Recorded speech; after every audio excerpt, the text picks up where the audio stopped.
if you're upgrading from SketchUp 25 to SketchUp 26 or upgrading or downgrading to any SketchUp version, you need to know this because you will not get your components come through with it, and I'm going to show you how to do that. So as you can see, I have my default tray open here in Windows, and I have components. I'm going to click and drop down. I don't have my components that are in SketchUp 25. So how do I find that?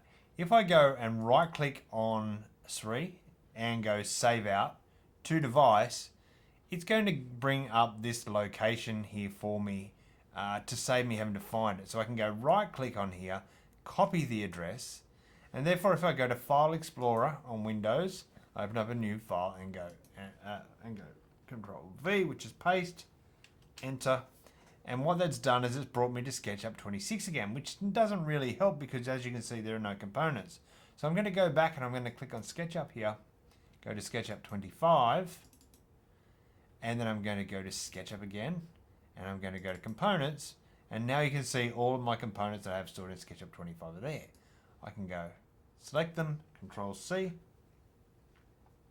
go back to SketchUp there, and go Control V, and now I have all my components there. Now, I don't have to save whatever I've copied to save. I'm just going to go no, cancel.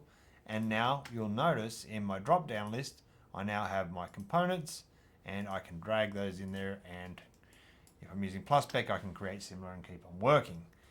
You can also do the same for materials, guys, and styles as well, I believe. But anyway, that should help you out. If you've got any questions, ask them below. If you like the video, push like. If you dislike the video, push dislike, but make sure you tell us why.